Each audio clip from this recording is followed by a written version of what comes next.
আসসালামু আলাইকুম viewers, welcome back to my another new video. আজকে আমরা একটি গুরুত্বপূর্ণ ইংরেজি স্ট্রাকচার ক্লাস নিয়ে আলোচনা করব। Okay viewers, let's get started. এই মেয়েটার তুলনা হয় না, এই মুভিটার তুলনা হয় না, এই গাড়িটির তুলনা হয় না, তোমার তুলনা হয় না।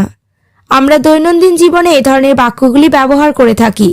স্ট্রাকচার ব্যবহার করে কিভাবে বাক্যগুলিকে বলবো সেটি দেখে নিই। স্ট্রাকচারটি হলো নাথিং লাইক প্লাস অবজেক্ট। তুলনা হয় না অর্থে স্ট্রাকচারটি ব্যবহার করব। এবার আমরা কয়েকটি এক্সাম্পল দেখে নেব।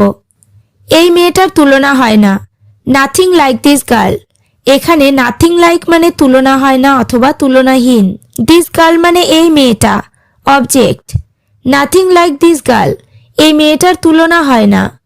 নেক্সট, এই মুভিটার তুলনা হয় না, নাথিং লাইক দিস মুভি। এখানে দিস মুভি মানে এই মুভিটা, নাথিং লাইক দিস মুভি মানে এই মুভিটার তুলনা হয় না। পরেরটা, তোমার তুলনা হয় না, নাথিং লাইক ইউ।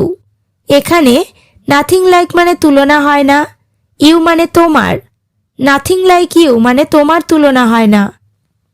এই গাড়িটির তুলনা হয় না, নাথিং লাইক দিস কার। এখানে নাথিং লাইক মানে তুলনা হয় না, নাথিং লাইক দিস কার মানে এই গাড়িটির তুলনা হয় না।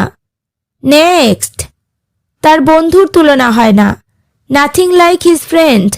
এখানে হিজ ফ্রেন্ড মানে তার বন্ধু, নাথিং লাইক হিজ ফ্রেন্ড মানে তার বন্ধুর তুলনা হয় না। এবার তোমরা স্ট্রাকচার ক্লাসটি ভালোভাবে বুঝতে পেরেছো। তাহলে তোমার ফোনটার তুলনা হয় না, তার ব্যবহারের তুলনা হয় না। বাক্যগুলি ইংরেজিতে কি হবে কমেন্ট করে জানিও।